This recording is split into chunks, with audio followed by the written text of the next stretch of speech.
I'd like to jump into a little bit your own struggles. Yeah, of course. And you know, I think the one that leaps out at me is Germany. Yeah, that was kind of the area of time between us living in New York and then me moving to LA. Um, yeah, I had a full blown mental break when I was like 24. At the time, the guy, the end all be all answer to our problems, business guy who was going to take us to the promised land. He had a tech startup that was based kind of between, they had one little HQ spot in Berlin and then one in Oslo, Norway. So I was spending a lot of time in Europe, bouncing back and forth.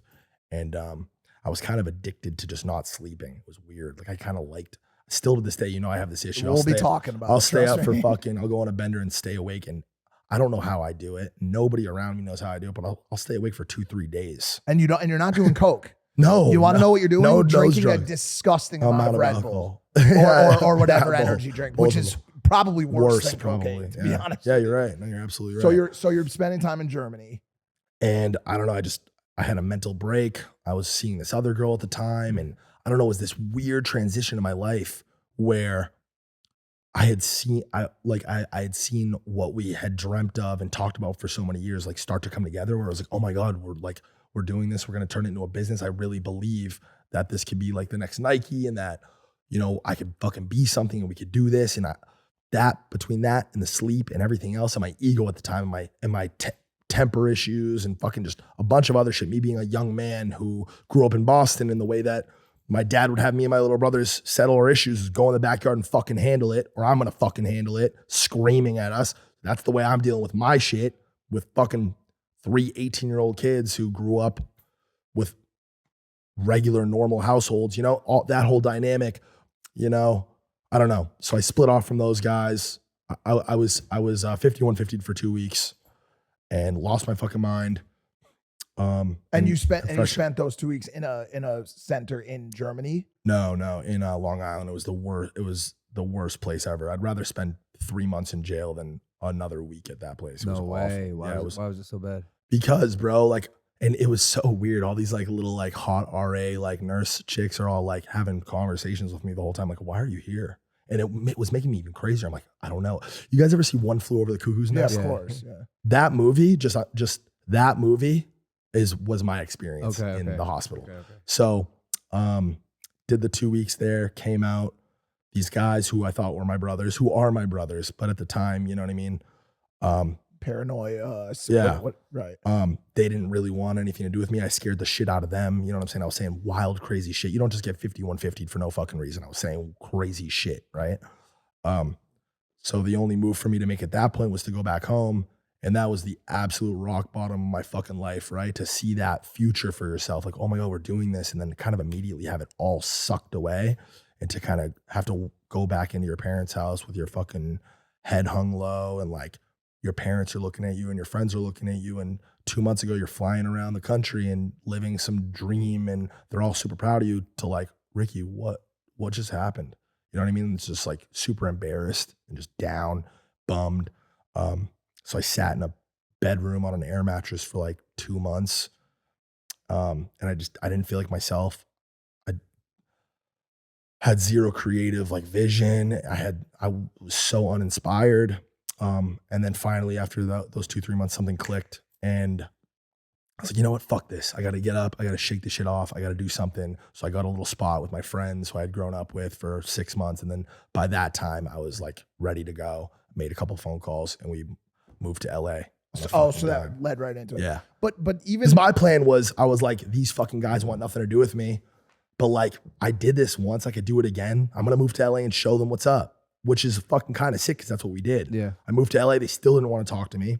And then we started fucking going crazy with the clout gang shit. And, you know, eventually they're like, oh, I see. What's good? Like, Yeah, what's good? Yeah. Like, we sat down, we talked about it, and we got through it and got over it. And you did get through it. Yeah. And you shook it off. But as you know, and as I know, and anybody else who kind of deals with that stuff knows, that it's not something that goes away. And as long as I've known you to be an incredibly ambitious and you know, awesome friend and great lover, but also someone that is susceptible to really dark times, bro. Yeah, for sure. And, you know, there have been times in our relationship where, you know, something would happen in your personal life or with your girlfriend or with work, and I wouldn't see you for 2 weeks, 3 weeks. You know, you'll go and, you know, kind of banish yourself to your room and close the curtains, and, you know, it's fucked up, but we're all dark. So it's almost like a running joke. Like, yo, what are the chances Ricky comes out of the bedroom today? It's low. You know what I mean? Adin will be joking around about it, but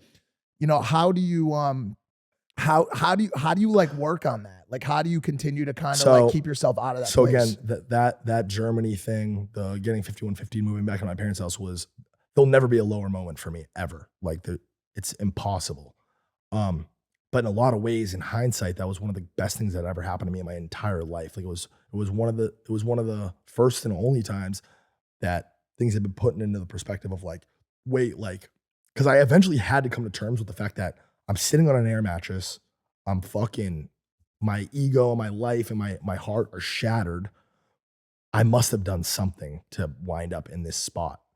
And then you start to kind of unravel and get into like, why the fuck am I here? And then that's when you can kind of identify, okay, I did this and this and this wrong, but I've done this and this and this right. You try to lean more into the right side and less into the wrong side.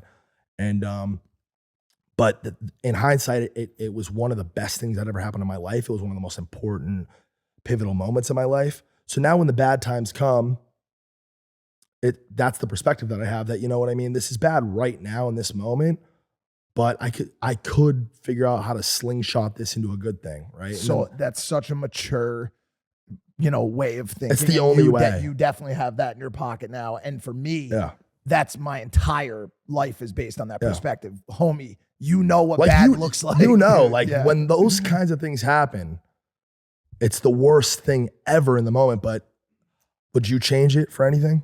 No, right? It was probably the most important, at least one of the most important things ever in your life. For sure. And then you have that forever for the rest of your life. When we're older, when we have kids, everything, we have that. For sure. If humans can survive the most traumatic moment of their life and learn from it, I think it puts them in such a powerful position. 100%. Navigating negativity, especially negativity that's coming from in here, which is probably the worst kind that there is difficult. It's insane. And I think having that ability to put things into perspective is a really tough tool or a tough lesson to learn.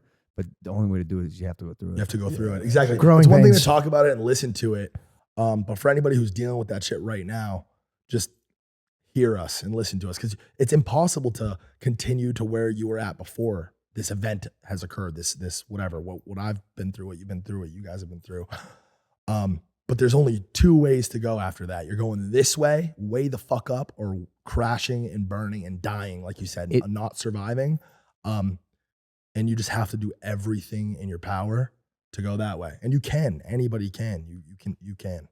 I'm a bit of an optimist, but one other positive or pro about being in that down and out position is I really do like having only one direction to go.